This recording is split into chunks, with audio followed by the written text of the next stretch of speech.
салом дӯстони азиз, хушомадед ба канали мо. Hello, dear friends, and welcome to our channel. Today we will take conversation 27 about can you say that again? Lesson 42 from English in 99 days. خب دوستانی ارجمند، امروز ما و شما گفتگوی 27 رو میگیریم. دیالوگ 27. موضوع این دیالوگ این است که آیا میتوانی اون رو بار دیگر بگویی؟ درس 42 از سلسله درس های زبان انگلیسی در 99 روز. خب در این گفتگو ستار همراه ستاره اشتراک دارند و اینها همکار هستند. یک صحبت تلفنی انجام میتین، یک کاغذ در کار شده است با ستاره را و در اینجا تلفنی ستار خوب کار نمیکند. بنابراین خب در اینجا ستار میگه Hello, hi ستاره. How are things at the office? How are things at the office?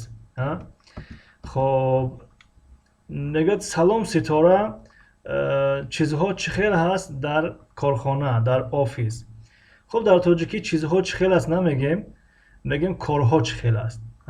وقتی زنگ میزنه میگیم که سلام ستاره، کارها چخیله در آفیس. سلام ستاره، کارها چخیله در آفیس، یعنی کاربار چخیل رفته است، وضعیت چخیل رفته است. بنابراین در اینجا things را میتوانیم کارها چخیل است ترجمه کنیم، بهتر میشود، چون که در زبان تاجیکی همین است، همین رایج است. How are things at the office? کارها چخیل است در آفیس یا همون دفتر کاری، کارخانه. خب ستاره میگه Hi ستار, how are you? Can you please stop and pick up? خب سلام ستار، چی حال داری؟ گفت ستاره و مستقیما دیگر نایستاد که وای جواب داد که بله خوبم، تنجم، مثلا تشکر. دیگر گفت که میتوانی کار را بس کنی؟ Can you please stop?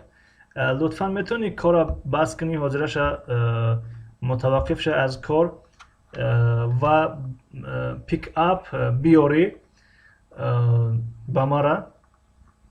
پیک اپ درس گذشته گرفته بودیم. در درس گذشته فکر میکنم که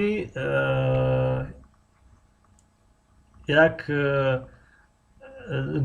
دو جوان پسر، یک جوان پسر یک جوان دختر با تماشای فیلم باید میرفتن و با اون جوان دختر پیشنهاد شد که I pick you up. I pick you up. یعنی من تو را خواهم گرفت از اونجا، یعنی خواهم گرفت برد. یعنی پیک اپ یعنی گرفته بردن. مثلا شما وقتی که یک جا سفر میکنید، مثلا یکی از شما ماشین دارید و دیگر ندارد، میگه که okay I will pick you up. Okay I will pick you up. Okay I will pick you up. یعنی خوب من تو را میرم میگیرم. خب یعنی میرم میگیرم، یعنی میرم با ماشین میگیرم میبرم مثلا. خب خب در اینجا گفت که can you please stop and pick up extra paper for the computer printer.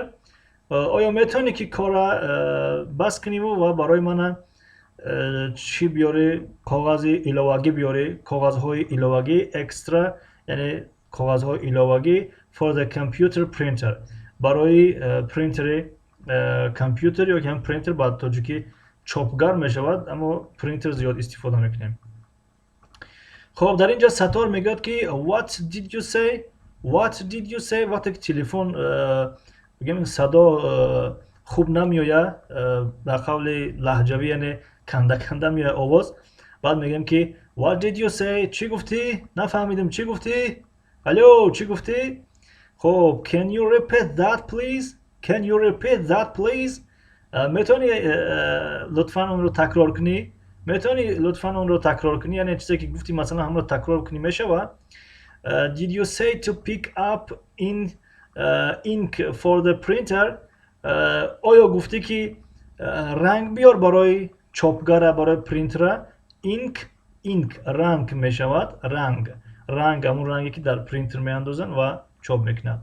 یعنی بعضی وقت آواز وقت کنده میاد، یعنی بعضی جاها را میشنوی. مثلا یک نفر میگه که بیا با بازار میرویم، بیا را میشنوی، میرویم میشنوی. بعد میگه که با کجا میرویم گفتی؟ خب با همون خاطر میگه که did you say to pick up ink for the printer؟ گفتی که رنگ بیار برای پرینتر. و باز میگه که sorry the phone is cutting out.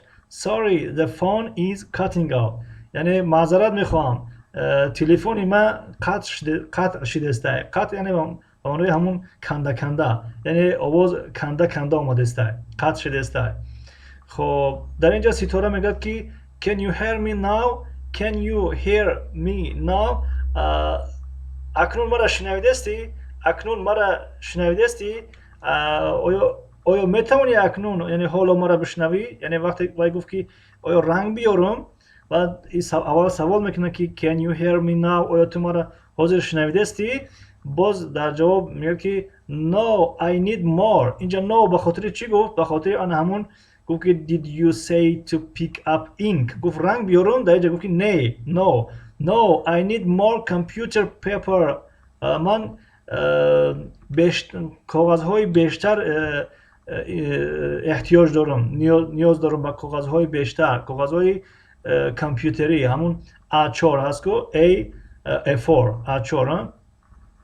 خب listen گوش کن. listen I will text you exactly what I need. Thanks Sator. talk to you later. یعنی که گوش کن I will text you exactly what I need. من بطرا خط میکنم، یعنی می نویسم. مثلا به قول خودم SMS میکنم، می نویسم دقیقاً به چی احتیاج دارم. تشکر ستار.